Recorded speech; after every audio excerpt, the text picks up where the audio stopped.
Bonjour à tous et à toutes, c'est Négor. On se retrouve pour la vidéo numéro 3, si je ne me trompe pas, où on va du coup changer la pâte thermique des cartes graphiques. Donc, sachez que si vous démontez une carte graphique, donc en enlevant cet autocollant là, donc vous voyez là, il y a un petit autocollant. Donc, si vous le pétez cet autocollant, et bah, la garantie n'est plus couverte. Donc, moi, mes cartes sont plus garanties depuis très longtemps, donc je vais pouvoir les dépoussiérer correctement. Donc, tac.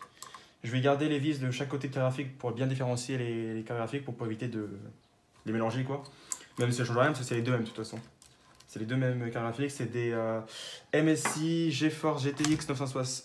Ah ouais! Direct! Du coup, on a l'alcool à brûler, donc là, moi c'est l'alcool à brûler normal. J'ai pas de partenariat, donc je m'en fous trop réellement.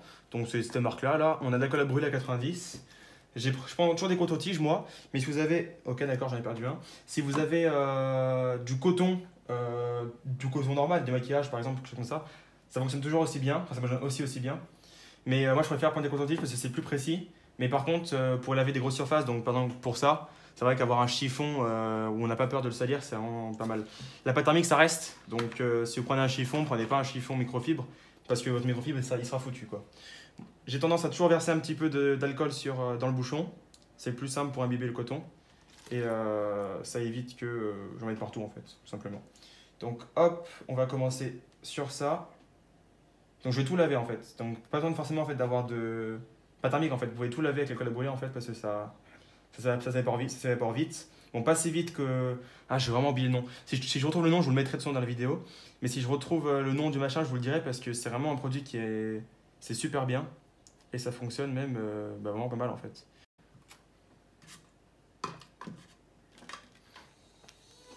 Alors pour la pâte thermique, moi j'ai tendance à dire un petit point suffit. Mais j'ai fait plusieurs tests. Enfin, j'avais tendance à dire... j'ai fait plusieurs tests, en fait. Et il s'est avéré que mon jugement est changé. Et qu'en fait, je préfère maintenant l'appliquer partout ce processeur, en fait. Enfin, pas partout, mais on va dire, en fait, je vais éviter un petit peu les coins. Et je vais en mettre au centre, en fait, comme ceci. Et je vais en appliquer comme ça, tout autour. Parce que quand on met un point au centre, en fait, ça fait une flaque. Du coup, ça s'éparpille normal, mais en rond. Le problème, c'est qu'une puce, c'est jamais rond. Le processeur, c'est carré. Et ça, c'est rectangulaire, enfin, c'est carré. Vous m'avez compris, quoi. Donc, du coup, le problème, c'est que souvent, ça fait comme ça. En fait, ça fait la forme que j'ai faite, mais en s'écrasant. Donc, moi, je préfère en appliquer, pas trop, hein. Je l'applique toujours un peu moins. Hein. Et en fait, je l'étale, en fait, en laissant toujours un bon pâte au milieu, pour que du coup, ça pousse sur les bords de lui-même la pâte thermique, quoi.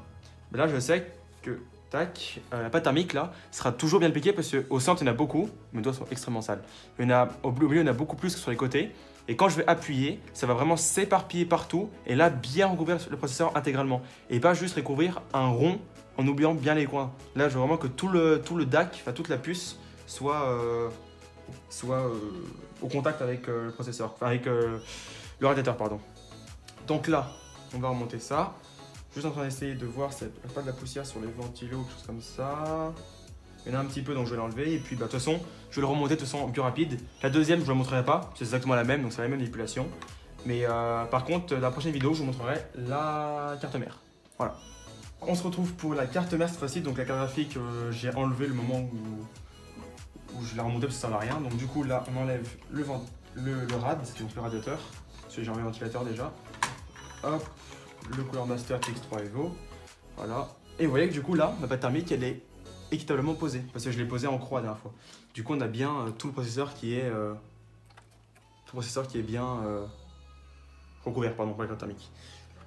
Et du coup, bah là, on voit du coup bien la plaque en métal qui est par-dessus par rapport à la carte graphique. Donc la différence qu'il y a, c'est qu'on a cette plaque là en plus qui des fois s'enlève pour les overclockers extrêmes qui font de l'azote liquide souvent. Et donc voilà, du coup là, on va dépoussiérer un peu tout ça parce que là, il y a de la poussière là, ici, là. Je vais enlever aussi les raies de la carte mère pour changer la pâte thermique aussi qui est en dessous. Et puis, bah, c'est parti.